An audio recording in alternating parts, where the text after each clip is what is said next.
بسم اللہ الرحمن الرحیم۔ شروع اللہ کے نام سے جو بڑا مہربان نہایت رحم کرنے والا ہے۔ پیارے ناظرین، آج کی ویڈیو میں ہم جس صحابی رسول صلی اللہ تعالیٰ علیہ وآلہ وسلم کا ذکر فرمائیں گے وہ ان 8 خوش نصیب ہستیوں میں سے ایک تھے جو سب سے پہلے ایمان لائے۔ وہ ان 10 خوش قسمت اشخاص میں سے ایک تھے جنہیں دنیا میں جنت کی بشارت سے نوازا گیا۔ وہ ان 6 اصحاب شورا میں سے ایک تھے جنہیں حضرت عمر فاروق رضی اللہ تعالیٰ عنہ کے بعد خلیفہ کا انتخاب کرنے کے لیے مقرر کیا گیا تھا، اور وہ ان مخصوص بڑے علماء صحابہ رضی اللہ تعالیٰ عنہ میں سے بھی ایک تھے جن کو رسول اکرم صلی اللہ تعالیٰ علیہ وآلہ وسلم کی موجودگی میں فتویٰ دینے کا اختیار دیا گیا تھا۔ زمانہ جاہلیت میں ان کا نام عبد عمرو تھا، مگر اسلام قبول کرنے کے بعد رسول اللہ صلی اللہ تعالیٰ علیہ وآلہ وسلم نے اسے بدل کر عبد الرحمن رکھ دیا۔ یہ ہے عبد الرحمن بن عوف۔ اللہ تعالیٰ ان سے راضی ہو اور ان کو راضی کرے۔ حضرت عبد الرحمن بن عوف نے رسول کریم صلی اللہ تعالیٰ علیہ وآلہ وسلم کے دار ارقم میں داخل ہونے سے پہلے اور حضرت ابوبکر صدیق رضی اللہ تعالیٰ عنہ کے قبول اسلام کے صرف 2 دن بعد اسلام قبول کر لیا تھا، اور وہ اللہ تعالیٰ کی راہ میں مصیبتوں، آزمائشوں اور تکلیفوں کے ان سارے مراحل سے گزرے جن سے صف اول کے مسلمان کو گزرنا پڑا تھا۔ لیکن ان تکلیفوں پر جو کافروں کی طرف سے مسلمانوں کو پہنچائی جا رہی تھی انہوں نے صبر کیا، اور سارے مسلمانوں نے صبر کیا۔ وہ نہایت خلوص کے ساتھ اپنے دین پر جمے رہے، اور دوسرے بہت سے اہل و ایمان کی طرح وہ بھی اپنے دین کو کفار قریش سے بچانے اور آزادی کے ساتھ اس پر عمل کرنے کے لیے حبشہ کی طرف ہجرت کر گئے۔ جب رسول اللہ صلی اللہ تعالیٰ علیہ وآلہ وسلم اور آپ کے اصحاب کو مدینہ منورہ کی طرف ہجرت کرنے کا حکم ملا تو حضرت عبد الرحمن بن عوف ان عالی مقام مہاجر صحابہ میں سر فرست تھے جو مدینہ منورہ کی طرف دیوانہ بار چلے۔ وہ مسلمانوں کے اس پہلے قافلے میں شامل تھے جس نے اللہ تعالیٰ اور اس کے رسول صلی اللہ تعالیٰ علیہ وآلہ وسلم کے لیے ہجرت کا ارادہ کیا تھا۔ مدینہ منورہ پہنچ کر رسول اللہ صلی اللہ تعالیٰ علیہ وآلہ وسلم نے مہاجرین و انصار کے درمیان بھائی چارگی کا رشتہ قائم کیا، اور اس موقع پر حضرت عبد الرحمن بن عوف کو حضرت سعد بن ربیع انصاری رضی اللہ تعالیٰ عنہ کے ساتھ رشتہ اخوت یعنی بھائی چارگی میں منسلک کیا۔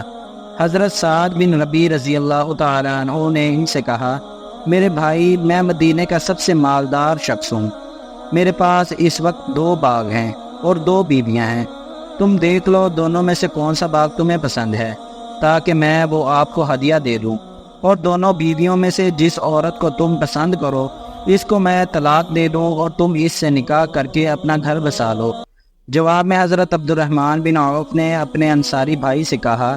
اللہ تعالیٰ آپ کے مال و دولت اور اہل و عیال میں برکت دے۔ آپ صرف مدینے کے بازار تک میری رہنمائی فرما دیں، وہاں میں محنت کر کے اپنی روزی کما لوں گا۔ چنانچہ حضرت سعد بن ربیع نے ان کو بازار کا رستہ دکھایا، اور انہوں نے وہیں سے اپنی تجارت کرنا شروع کر دی۔ وہ ضرورت کی چیزیں خریدتے اور بیچتے رہے۔ وقت گزرنے کے ساتھ ساتھ ان کے کاروبار میں اللہ تعالیٰ نے برکت عطا فرما دی۔ انہیں نفع حاصل ہوتا رہا، اور وہ اس میں سے کچھ نہ کچھ جمع کرتے رہے، اور کچھ ہی دنوں کے بعد ان کے پاس اتنی رقم جمع ہو چکی تھی جس کو وہ مہر کے طور پر ادا کر کے کسی عورت سے نکاح کر سکیں، اور پھر انہوں نے نکاح بھی کر لیا۔ نکاح کے بعد جب وہ رسول اللہ صلی اللہ تعالیٰ علیہ وآلہ وسلم کی خدمت میں حاضر ہوئے تو ان کے کپڑوں پر شادی کے موقع پر استعمال کی ہوئی خوشبو کے اثرات اور اس کے داغ دھبوں کو دیکھ کر آپ صلی اللہ تعالیٰ علیہ وآلہ وسلم نے فرمایا، عبد الرحمن، یہ کیا ہے؟ انہوں نے عرض کیا، یہ یمن والوں کی اصطلاح ہے جس کو وہ تعجب و خوشی کے موقع پر استعمال کرتے ہیں۔ اے اللہ کے رسول، میں نے شادی کر لی ہے۔ آپ صلی اللہ تعالیٰ علیہ وآلہ وسلم نے دریافت فرمایا، بیوی کو مہر کیا دیا ہے؟ انہوں نے عرض کیا، کھجور کی گٹھلی کے برابر سونا۔ حضور صلی اللہ تعالیٰ علیہ وآلہ وسلم نے فرمایا، ولیمہ کرو،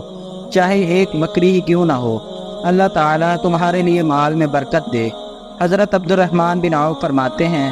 اس کے بعد دنیا اپنی پوری برکات و فوائد کے ساتھ میری طرف متوجہ ہو گئی، اور میری تجارتی کامیابیوں کا حال یہ ہو گیا کہ اگر میں کسی پتھر کو اٹھاتا تو مجھے اس بات کی توقع ہوتی تھی کہ اس کے نیچے مجھے سونے یا چاندی کا کوئی ٹکڑا ملے گا۔ غزوہ بدر میں حضرت عبد الرحمن بن عوف نے جہاد فی سبیل اللہ کا پورا حق ادا کر دیا۔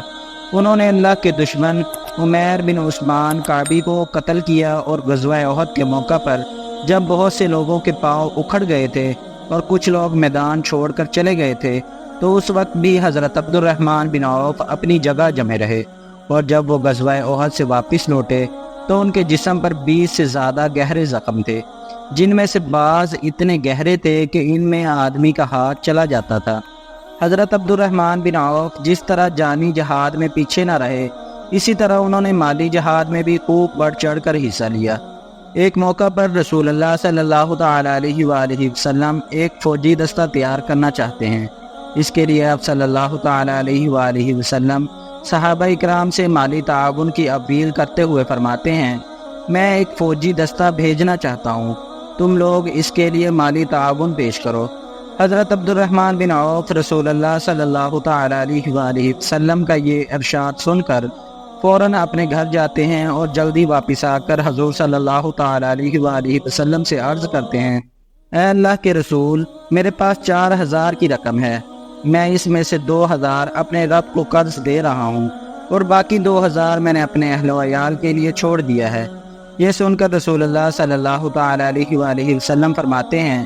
جو کچھ تم نے اللہ کے راستے میں خرچ کیا ہے، اللہ تعالیٰ اس میں تم کو برکت دے، اور جو کچھ تم نے بچوں کے لیے چھوڑا ہے، اس میں بھی اللہ تعالیٰ تم کو برکت سے نوازے۔ اور جب رسول اللہ صلی اللہ تعالیٰ علیہ وآلہ وسلم نے غزوہ تبوک کا ارادہ فرمایا، جو آپ صلی اللہ تعالیٰ علیہ وآلہ وسلم کی زندگی کا آخری غزہ تھا، تو اس وقت جس طرح جانی قوت کی ضرورت تھی، مالی وسائل کی ضرورت بھی اس سے کسی طرح کم نہیں تھی، کیونکہ ایک طرف رومی فوج کی تعداد بھی بہت زیادہ تھی، اور وہ ہر قسم کے جنگی ساز و سامان سے لیس تھی، اور دوسری طرف مدینے میں قحط کا زمانہ تھا، راستہ طویل اور سامان سفر تھوڑا تھا، خصوصاً سواریوں کی تو اتنی کمی تھی کہ بہت سے مسلمان جو غزوے میں شریک ہونا چاہتے تھے، مگر ان کے پاس سواریاں نہیں تھیں۔ جب انہوں نے رسول اللہ صلی اللہ تعالیٰ علیہ وآلہ وسلم کی خدمت میں حاضر ہو کر بھرپور جذبے اور بڑی حسرت کے ساتھ سواری کے لیے درخواست کی، اور آپ صلی اللہ تعالیٰ علیہ وآلہ وسلم سے عرض کیا کہ ہم کو بھی اپنے ساتھ لے لیں، تو آپ صلی اللہ تعالیٰ علیہ وآلہ وسلم نے ان کو صرف اس وجہ سے واپس کر دیا کہ آپ صلی اللہ تعالیٰ علیہ وآلہ وسلم کے پاس زائد سواریاں نہیں تھیں جو ان کو دیتے۔ چنانچہ مجبوراً وہ اس حال میں واپس ہوئے کہ ان کی آنکھوں سے آنسو جاری تھے، اور انہیں اس بات کا بڑا رنج تھا کہ وہ اپنے خرچ پر جہاد میں شریک نہیں ہو سکے، اور ان لوگوں کا نام رونے والے اور اس لشکر کا نام تنگی والا لشکر پڑ گیا۔ اس اہم ترین موقع پر رسول اللہ صلی اللہ تعالیٰ علیہ وآلہ وسلم نے صحابہ کرام کو حکم دیا کہ وہ اللہ سے اجر و ثواب پانے کے لیے سے اللہ کی راہ میں مال خرچ کریں۔ مسلمان نبی کریم صلی اللہ تعالیٰ علیہ وآلہ وسلم کی اس دعوت پر لبیک کہنے کے لیے لبکے۔ خود حضرت عبد الرحمن بن عوف خرچ کرنے والوں کی صف اول میں شامل تھے۔ انہوں نے 200 اوقیہ کی مقدار میں بڑی رقم دین کے لیے پیش کی۔ اس پر حضرت عمر رضی اللہ تعالیٰ عنہ نے کہا، میں سمجھتا ہوں کہ عبد الرحمن بن عوف ایسا کر کے ایک گناہ کے مرتکب ہوئے ہیں، کیونکہ انہوں نے اپنے اہل و عیال کی ضرورت کے لیے کچھ بھی نہیں چھوڑا ہے۔ اور جب رسول اللہ صلی اللہ تعالیٰ علیہ وآلہ وسلم نے ان سے دریافت فرمایا، عبد الرحمن کیا تم نے گھر والوں کے لیے بھی کچھ چھوڑا ہے؟ تو انہوں نے عرض کیا، ہاں میں نے ان کے لیے جو کچھ چھوڑا ہے وہ اس سے کہیں زیادہ اور بہتر ہے جو میں نے خرچ کیا ہے۔ آپ صلی اللہ تعالیٰ علیہ وآلہ وسلم نے دوبارہ سوال کیا، کتنا؟ تو انہوں نے جواب دیا، گھر پر وہ چھوڑا جو اللہ تعالیٰ اور اس کے رسول صلی اللہ تعالیٰ علیہ وآلہ وسلم نے خیر، اجر و ثواب اور رزق کا وعدہ کیا ہے۔ صحابہ کرام تبوک کی طرف روانہ ہوئے۔ تبوک میں قیام کے دوران اللہ تعالیٰ نے حضرت عبد الرحمن بن عوف کو ایک ایسے شرف سے نوازا جو تمام مسلمانوں میں سے صرف انہی کے لیے مخصوص تھا، اس سے پہلے کسی کو حاصل نہ ہوا تھا۔ ہوا یہ کہ نماز کا وقت ہو گیا تھا، اور رسول کریم صلی اللہ تعالیٰ علیہ وآلہ وسلم اس وقت موجود نہیں تھے۔ آخر حضرت عبد الرحمن بن عوف رضی اللہ تعالیٰ عنہ کی امامت میں نماز کھڑی ہو گئی۔ ابھی پہلی رکعت ختم نہیں ہوئی تھی کہ نبی کریم صلی اللہ تعالیٰ علیہ وآلہ وسلم تشریف لے آئے اور نمازیوں کے ساتھ شامل ہو گئے، اور حضرت عبد الرحمن بن عوف کی امامت میں نماز ادا کی۔ یہ کتنی بڑی خوش نصیبی اور کتنا بڑا شرف ہے کیا اس سے بڑھ کر بھی کسی فضل و شرف کا تصور کیا جا سکتا ہے کہ کسی شخص کو سرور عالم امام الانبیاء حضرت محمد بن عبداللہ صلی اللہ تعالی علیہ وآلہ وسلم کی امامت کا شرف حاصل ہو؟ رسول اللہ صلی اللہ تعالی علیہ وآلہ وسلم کے انتقال کے بعد حضرت عبد الرحمن بن عوف امہات المؤمنین ازواج مطہرات کے گھریلو اخراجات کا خیال رکھتے۔ جب وہ سفر میں نکلتی تو یہ ان کے ہم سفر ہوتے، جب وہ سفر حج کا ارادہ کرتی تو آپ ان کے لیے سواری کا انتظام کرتے، ان کے کجاؤں اور قیمتی سبز رنگ کے پردوں کا انتظام کرتے اور ان کی پسندیدہ جگہوں پر ان کے قیام کا بندوبست کرتے تھے۔ امہات المؤمنین کی دل و جان سے خدمت کرنا اور ان کے نزدیک پورے طور پر ان کا قابل اعتماد ہونا حضرت عبد الرحمن بن عوف کی وہ خصوصیت ہے جس پر وہ جتنا بھی فخر کریں کم ہے۔ بلا شبہ یہ بہت بڑا شرف ہے جو ان کو حاصل ہوا۔ عام مسلمان اور امہات المؤمنین کے ساتھ حضرت عبد الرحمن بن عوف کے حسن سلوک اور نیکی و احسان کا یہ حال تھا کہ ایک بار انہوں نے اپنی ایک زمین 40,000 دینار میں فروخت کی اور وہ ساری رقم انہوں نے رسول اکرم صلی اللہ تعالی علیہ وآلہ وسلم کی والدہ مائدہ کے خاندان، بنو زہرہ اور ضرورت مند مسلمانوں، مہاجرین اور نبی کریم صلی اللہ تعالی علیہ وآلہ وسلم کی ازواج مطہرات میں تقسیم کر دی۔ جب حضرت عائشہ رضی اللہ تعالی عنہما کے حصے کی رقم ان کے پاس پہنچی تو انہوں نے دریافت کیا کہ یہ رقم کس نے بھیجی ہے۔ جب ان کو بتایا گیا کہ عبد الرحمن بن عوف نے تو انہوں نے کہا، رسول اللہ صلی اللہ تعالی علیہ وآلہ وسلم نے فرمایا تھا، میرے پیچھے تم لوگوں کی نگہداشت نہیں کریں گے مگر صابرین۔ رسول اللہ صلی اللہ تعالی علیہ وآلہ وسلم نے حضرت عبد الرحمن بن عوف کے لیے اللہ تعالیٰ سے خیر و برکت کی جو دعا مانگی تھی وہ زندگی بھر ان کے لیے کافی رہی، یہاں تک کہ وہ صحابہ کرام میں سب سے زیادہ مالدار آدمی ہو گئے اور ان کا تجارتی کاروبار برابر ترقی کرتا رہا۔ ان کے تجارتی قافلوں کی آمد و رفت کا سلسلہ ہمیشہ جاری رہتا، جو دوسرے شہروں سے اہل مدینہ کے لیے گیہوں، آٹا، کپڑے، برتن، خوشبو اور دوسری ضرورت کی چیزیں لے کر مدینے پہنچتے اور وہاں کی پیداوار کا وہ زائد حصہ دوسرے علاقوں میں لے جاتے تھے جو ان کی ضرورت سے بچ جاتا۔ ایک بار ان کا ایک تجارتی قافلہ جو 700 اونٹوں پر مشتمل تھا مدینہ طیبہ پہنچا۔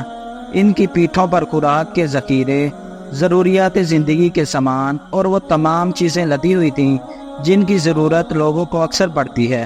جیسے ہی وہ قافلہ مدینے میں داخل ہوا پوری زمین دہل گئی، گلیاں گونج اٹھیں اور ہر طرف چیخو پکار اور شور و گل سنائی دینے لگا۔ شور سن کر حضرت عائشہ رضی اللہ تعالی عنہما نے پوچھا، یہ کیسا ہنگامہ ہے؟ جب ان کو بتایا گیا کہ عبد الرحمن بن عوف کا 700 اونٹوں پر مشتمل ایک تجارتی قافلہ گندم، آٹا اور سامان خوراک لے کر پہنچا ہے تو انہوں نے فرمایا، اللہ تعالیٰ نے ان کو دنیا میں جو کچھ دیا ہے اس میں برکت دے، یقیناً آخرت کا ثواب بہت بڑا ہے۔ میں نے رسول اللہ صلی اللہ تعالی علیہ وآلہ وسلم کو یہ فرماتے ہوئے سنا ہے کہ عبد الرحمن بن عوف خوشی سے گھسٹتے ہوئے جنت میں جائیں گے۔ اونٹوں کے بیٹھنے سے پہلے کسی نے ام المؤمنین کی زبان مبارک سے نکلے ہوئے یہ الفاظ حضرت عبد الرحمن بن عوف تک پہنچاتے ہوئے ان کو جنت کی خوشخبری سنا دی۔ یہ خوشخبری سنتے ہی وہ فوراً حضرت عائشہ رضی اللہ تعالی عنہا کی خدمت میں پہنچے اور ان سے دریافت کیا، اماں جان، کیا خود آپ نے میرے لیے جنت کی بشارت کے کلمات رسول اقدس صلی اللہ تعالی علیہ وآلہ وسلم کی زبان مبارک سے سنے ہیں؟ تو انہوں نے فرمایا، ہاں بالکل۔ یہ سن کر وہ بے حد خوش ہوئے اور حضرت عائشہ رضی اللہ تعالی عنہا کو مخاطب کر کے بولے، اماں جان، اگر ہو سکا تو میں کھڑا ہو کر جنت میں داخل ہونے کی کوشش کروں گا۔ میں آپ کو اس بات پر گواہ بناتا ہوں کہ میں یہ پورا قافلہ، اس کے اوپر لدے ہوئے سامانوں، اس کے کجاؤں اور ٹاٹوں سمیت اللہ کی راہ میں دے رہا ہوں، اس روشن اور مبارک دن سے جس دن سے ان کو جنت میں داخل ہونے کی خوشخبری دی گئی تھی۔ حضرت عبد الرحمن بن عوف رضی اللہ تعالی عنہ مال کمانے اور اسے اللہ کی راہ میں زیادہ سے زیادہ خرچ کرنے کی طرف بہت زیادہ شوق اور جذبے کے ساتھ متوجہ ہو گئے۔ چنانچہ اب وہ اپنے دونوں ہاتھوں سے دائیں اور بائیں ہر طرف مال خرچ کرنے لگے۔ انہوں نے 40,000 درہم صدقے کے طور پر دیے، پھر 200 اوقیہ سونا خیرات کیا، پھر مجاہدین فی سبیل اللہ کے لیے 500 گھوڑے اور دوسرے مجاہدین کے لیے 1,500 عربی نسل کے اونٹ فراہم کیے، اور جب ان کی وفات کا وقت قریب آیا تو انہوں نے اپنے غلاموں اور کنیزوں کی ایک بڑی تعداد کو غلامی کے بندھن سے آزاد کر دیا، اور اس وقت اصحاب بدر میں سے جتنے صحابہ کرام زندہ تھے ان میں سے ہر ایک کے لیے 400 دینار کی وصیت کی۔ چنانچہ ان حضرات نے وصیت کے مطابق وہ رقم لے لی۔ اس وقت ان کی تعداد تقریباً 100 تھی، اور انہوں نے امہات المؤمنین میں سے ہر ایک کے لیے بہت بڑی رقم کی وصیت کی۔ حضرت عائشہ رضی اللہ تعالیٰ عنہ اکثر ان کے لیے دعا کرتے ہوئے فرماتی تھیں، اللہ تعالیٰ ان کو چشمہ سلسبیل سے سیراب کرے، یعنی اللہ تعالیٰ ان کو جنت کے ٹھنڈے میٹھے چشمے سے پانی پلائے۔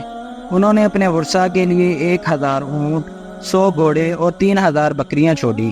انہوں نے سونے اور چاندی کے جو ڈھیر ترکے میں چھوڑے انہیں وارثوں کے درمیان تقسیم کرنے کے لیے کلہاڑیوں سے کاٹنا پڑا، جس کی وجہ سے کاٹنے والوں کے ہاتھوں میں چھالے پڑ گئے۔ یہ سب کچھ رسول اللہ صلی اللہ تعالیٰ علیہ وآلہ وسلم کی اس دعا کا اثر تھا جو آپ صلی اللہ تعالیٰ علیہ وآلہ وسلم نے ان کے مال میں برکت کے لیے کی تھی۔ لیکن یہ مال نہ تو ان کو کسی قسم کے مالی فتنے میں مبتلا کر سکا، نہ ان کی ظاہری حالت میں کسی تبدیلی کا سبب بن سکا۔ لوگ جب ان کو ان کے غلاموں کے درمیان دیکھتے تو ان کے اور غلاموں کے درمیان کوئی فرق نہیں کر پاتے تھے۔ خوشخبری ہو عبد الرحمن بن عوف کے لیے، اور ہزاروں مرتبہ ان پر رشک کیا جائے کہ حضرت عبد الرحمن بن عوف کی پوری زندگی خیر و سعادت والی اور انتہائی قابل رشک تھی۔ ہمارے پیارے نبی حضرت محمد صلی اللہ تعالیٰ علیہ وآلہ وسلم نے ان کو زندگی میں جنت کی بشارت دے دی، اور دفن کے لیے جاتے ہوئے ان کے جنازے کو رسول اللہ صلی اللہ تعالیٰ علیہ وآلہ وسلم کے ماموں حضرت سعد بن ابی وقاص رضی اللہ تعالیٰ عنہ نے کندھا دیا۔ ان کی نماز جنازہ ذوالنورین حضرت عثمان بن عفان رضی اللہ تعالیٰ عنہ نے پڑھائی، اور ان کے جنازے کے ساتھ حضرت علی کرم اللہ وجہہ ساتھ گئے، اور ان الفاظ میں ان سے اپنی محبت کا اظہار فرمایا، اے عبد الرحمن، آپ نے دنیا میں اس کے عمدہ حصے کو اپنایا اور اس کے خراب حصے کو چھوڑ کر گزر گئے۔ اللہ تعالیٰ آپ رضی اللہ تعالیٰ عنہ پر بے شمار رحمتیں نازل فرمائے۔